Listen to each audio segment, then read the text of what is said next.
Hi everyone, it's Stephanie here, and I wanted to do a quick flip through of this journal I made for my cousin who is about to have her first baby.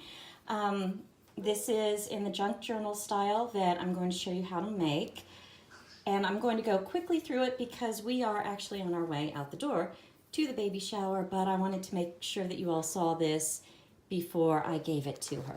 So on the front you see I've used these metal corners to protect the edges. I have it tied shut just by this ribbon that she can keep and add to something else. I've got a tassel on here that is removable. It can be used as a bookmark. I've also got charms that are removable. And I don't know the baby's name yet, so I would normally personalize the journal, but I've left this blank so that she can put the baby's name in here if she wants to. So to open it, you just untie this. And this journal, when I had my son, I of course had a baby book, and it was a standard one of those really big, probably 12 by 12 books that would not fit in your purse or anything like that, so I couldn't take it with me. I had to carve out time to actually write in it, and so I never ended up filling it out because why? Well, I was a new mom, and who has time for that? So what I did when I was creating this baby book is I wanted to make it the size that she could fit in her bag, toss it in the baby bag, and when you go to the doctor and they fill out the height and weight slips, you can just stuff it in this book, in this junk journal. So I've made lots of tuck spots within this journal so that she doesn't necessarily have to sit down, carve out time to sit down and record everything. Instead, she can take it with her and put pieces of paper in there, put little receipts. I know my son and I have pictures in those photo booths when I would take him to the mall, and just for fun, we'd get in there. You can stick those little pictures in there. You don't have to be super organized to use this type of journal. So open it up here, and you see I've got this. This is just a little journal within a journal. She can tuck something in here. It's got a little, I love these little cute clips on there, and it just slides in here. Same on this side. It's a little page for journaling with another little card on here that I loved. And she's having a little girl, so I made this more feminine than I would if I was making this for a boy. I've got some nice coffee stained paper in here, and I added a lot of lace along here to make the pages easy to find. Calligraphy paper is here, and this I really love. I printed on this paper different botanical designs before I coffee stained it, and so you can see it comes through on this side and here on this side here. Some more paper. I did a lot of stitching in this journal too. Lots of lace, another little tuck spot, and there is also, I didn't secure this so she could tuck something underneath there. Here's some stitching, some more printing that I did before coffee staining. That's what gives this really neat, almost has an x-ray feel to it, but I just feel like it's even more vintage. And here's some notebook paper she can just record her thoughts on. The baby's due in January, so I have one of Edith Holden's journals, so I pulled out the January page for her. More of the journaling, oops, stuck together here, more of the journaling pages. More stitching, a little place for journaling, another clip with a bead, little bead dangle in there. Let me stick this further in. You might hear my dogs in the background. I had to take them out so that I could actually get this filmed. So we've got more coffee stain pages, more calligraphy pages. I wanted a real vintage feel. That's how I selected all of these. Sari silk and lace. There's a little bookmark, a postcard, a vintage postcard, more coffee staining. I love these prints. This reminds me of old wallpaper. And this journal is hand-stitched together, of course. That's how I do all of my books. I don't staple or anything. I added this piece of lace that someone sent me in the mail, a nice big piece of thick lace. And so I cut this off to make it sort of a tab in here because I really liked that effect. And you see, I've left a lot of pages just blank. Here's more of the printing before coffee staining.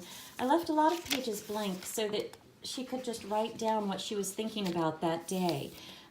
It's not, I didn't want to put down, okay, on this page you have to record height and weight. On this page, what are the baby's favorite games right now? Because, again, you don't know when you have time to sit down and do that. More stitching along here. I really love stitching onto paper. And I love these postcards that I printed out. I'll link the shop, the Etsy shop, where I purchased the downloads to print these out. I'll link that below. Added a little tab of paper here, backed it with some more lace to make it sturdier. And this I made a couple of these where she can just unfold, write some thoughts here. She could even glue this together, put from baby's first haircut, put a little lock of hair in there and keep that. I like doing journals this way because it gives a lot of variety. There's a lot of places. Another tuck spot here. She can journal on the backs of these. It gives a lot of choice to the mom. More stitching, little stamping on this page. I love botanical themes. I love to garden, so flowers always seem to make their way into my work. Another little tuck spot here that I've stitched on. And this is what I love about these journals for babies, or if you're planning a wedding, for a wedding journal.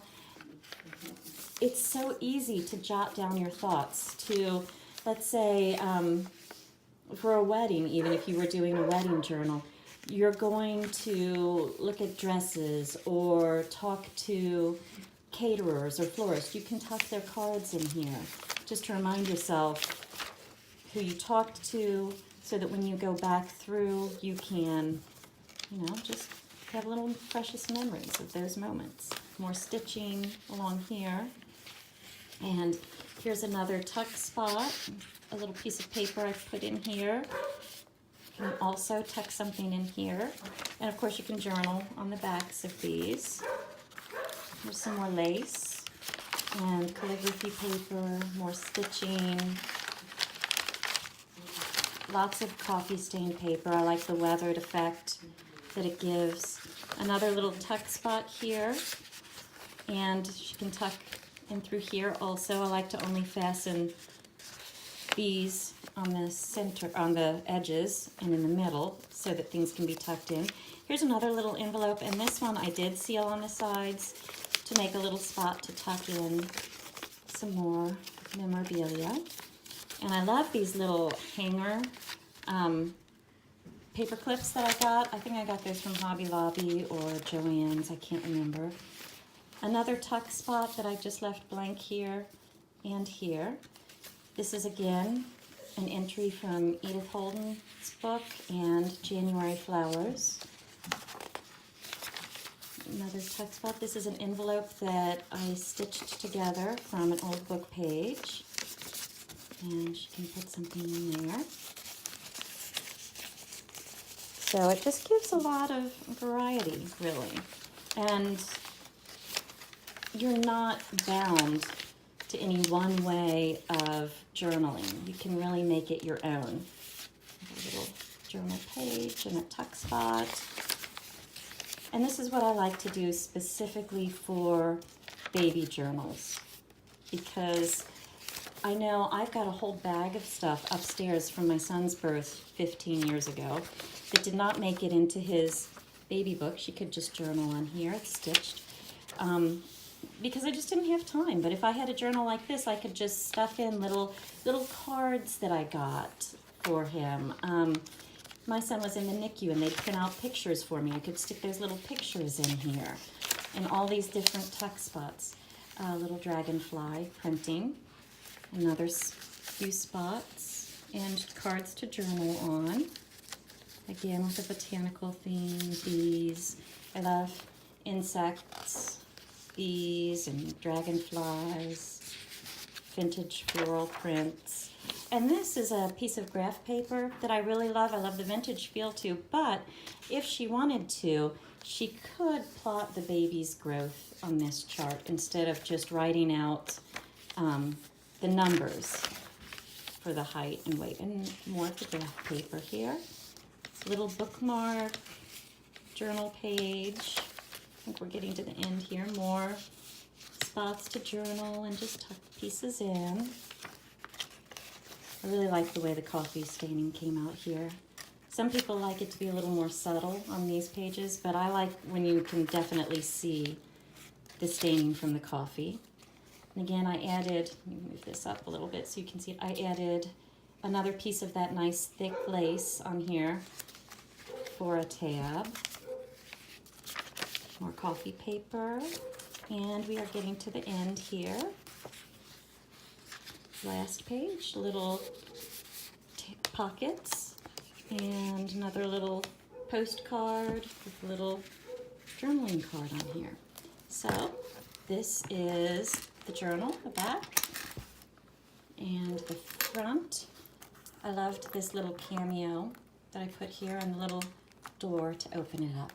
So again, this is my idea for a baby journal, and it doesn't even have to be just for a baby. This can be something that you can pass on to your child, and it will make just a beautiful heirloom for them to keep as you record all of your memories with your baby. So if you liked this video, please like and subscribe. Thanks for watching, and I will have a tutorial really soon on, I'm going to break down the process on how I did this cover. And then I will show you how to make these different tuck spots, incorporate these different pages. So thanks for watching. This is Stephanie Nipper, and until next time.